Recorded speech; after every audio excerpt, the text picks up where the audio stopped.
때는 1914년 6월 28일 한 청년이 오스트리아 헝가리 제국의 왕위 계승자 프란츠 페르디난트 대공을 암살합니다. 오스트리아 헝가리 제국은 암살의 배후로 세르비아를 지목하며 선전포고를 해왔고, 이는 약 3천만 명이 죽은 1차 세계대전으로 이어지게 됩니다. 많은 세르비아 청년들이 꽃다운 청춘을 뒤로하고 전쟁에 나가게 되죠. 그렇게 오스트리아 헝가리 제국의 세르비아를 향한 공격이 시작됩니다.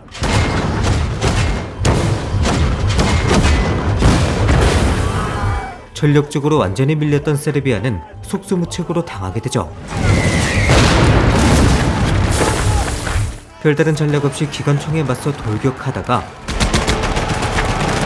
많은 병사들이 전사하기도 합니다. 하지만 세르비아군은 결사항전의 마음으로 전투에 임했죠.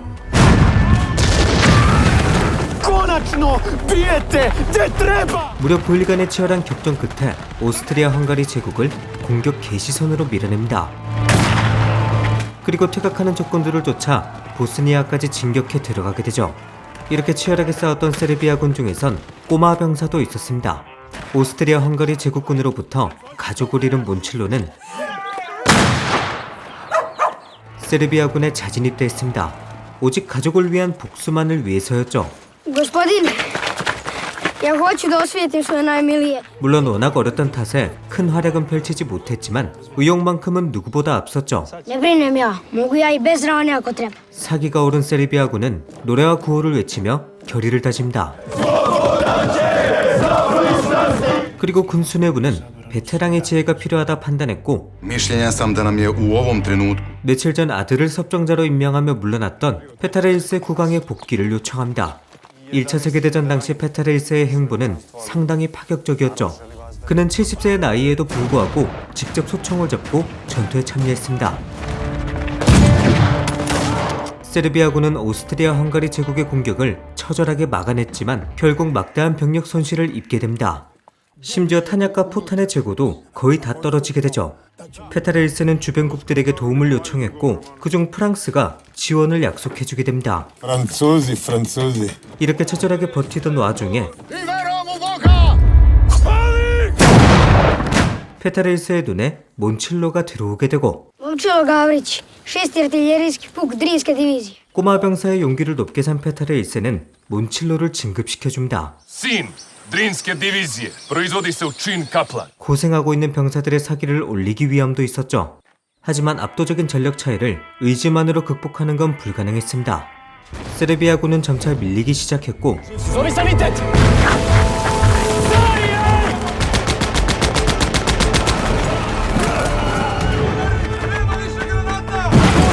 오스트리아 헝가리 제국군에 불가리아군까지 합류하면서 Ugarska izvidnica. 선택을 해야 될 때가 다가옵니다. Važno je da su gospoda iz vlade pobegli iz Niša. 군에선 다음 스텝을 두고 난상 토론이 이어지죠. 재정비를 하고 다시 싸워보자는 의견, Kako bi pokušali da se spojimo sa saveznicima na Krfu. 항복하자는 의견 등이 제시됩니다. Ako tako zajedno odlučimo da je najbolje za našu zemlju I narod. 여러 의견을 듣던 페타레 1세는 재정비를 선택합니다. Protiv 3 armije ratovati. Možemo se samo žrtvovati. 다만 병사들과 국민들에게 선택권을 주기로 하죠. Svako ko želi može da ide kući, nek mu je Bogom prosto. 페타레 1세의 연설은 되레 세르비아인들의 마음을 움직였고, 병사들과 피난민들 모두 국왕을 따라가기로 합니다. 몬칠로와 그를 동생처럼 돌봐주던 마린코도 국왕과 함께하기로 하죠. 세르비아군은 협곡에서 무기를 파괴하고 산맥을 따라 후퇴하기 시작합니다. 산을 오르면 오를수록 날씨는 추워졌고 영양실조로 쓰러지는 사람도 발생했지만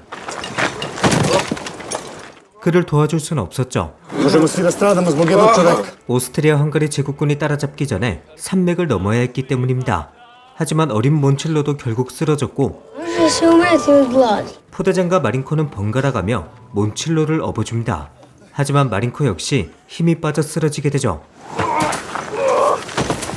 포대장은 마린코에게 이제 몬칠로를 포기해야 된다고 말하지만 Ako ga ne ostaviš, ti si gotov. 마린코는 그럴 수 없다고 하죠. To je sve što imam.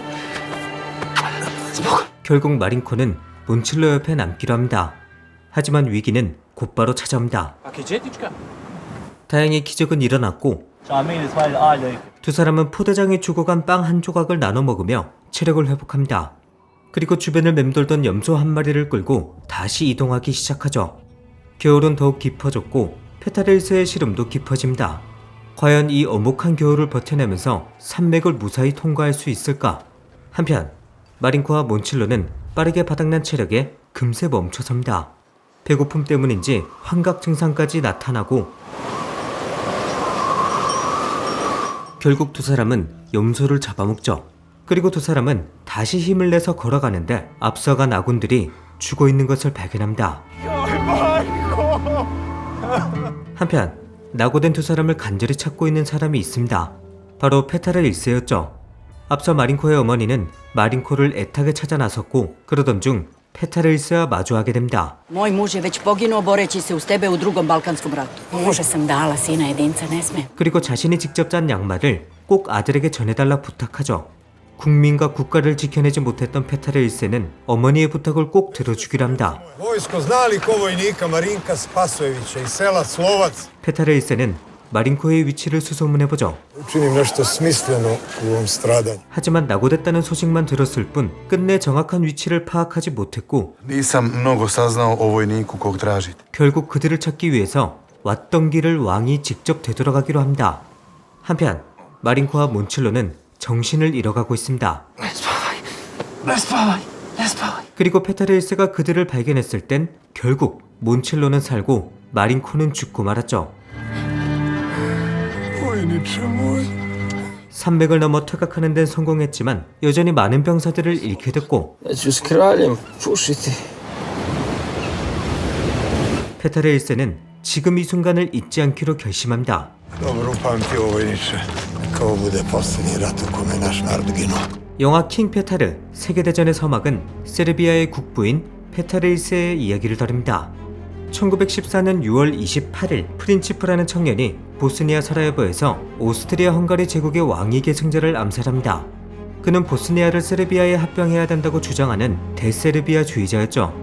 발칸반도 지배의 기회를 엿보고 있던 오스트리아 헝가리 제국은 이 사건을 계기로 세르비아에 선전포고를 합니다. 역시나 발칸반도 진출을 노리고 있던 러시아 제국도 세르비아의 편에 서서 참전했고 독일 제국은 오스트리아 헝가리 제국의 편에 섭니다. 그리고 독일 제국을 견제하던 영국과 프랑스도 참전했고 결국 사라예보에서 벌어진 암살 사건은 약 3천만 명이 사망한 제1차 세계대전으로 이어지게 되죠. 전쟁이 벌어지자 세르비아의 페타레일스는 직접 전장에서 총을 들며 싸웁니다. 세르비아는 오스트리아 헝가리 제국에 대항해 필사적으로 저항했고 그 결과 그들에게 여러 번 괴멸적인 타격을 입혔죠. 하지만 압도적인 전력 차이는 극복할 수 없었고 결국 페타레일스와 세르비아군은 그리스 북부로 퇴각하게 됩니다. 그리고 1918년 프랑스의 도움으로 세르비아는 협상국의 일원으로서 승전국이 됐죠. 비록 승전국이 되기 전까지 세르비아는 오스트리아 헝가리 제국과 불가리아로부터 군종 통치를 받았지만 끈질긴 저항을 보여주며 그들에게 막대한 피해를 입혔습니다. 그 결과 오스트리아 헝가리 제국은 전쟁 초반부터 삐걱대게 되죠. 영화 킹 페타르 세계대전의 서막은 화려한 전투씬이 있지는 않습니다. 또한 초반부를 빼곤 세르비아의 퇴각을 중심으로 이야기가 진행되죠. 하지만 당시 세르비아의 상황과 페타레일스의 모습을 대단히 디테일하게 묘사하며 꽤나 몰입감 있게 진행됩니다. 전쟁 영화에 관심 있으시다면 한 번쯤 보시는 걸 추천드립니다. 그럼 저는 다음 전쟁 영화로 돌아오겠습니다. 지금까지 필바였습니다.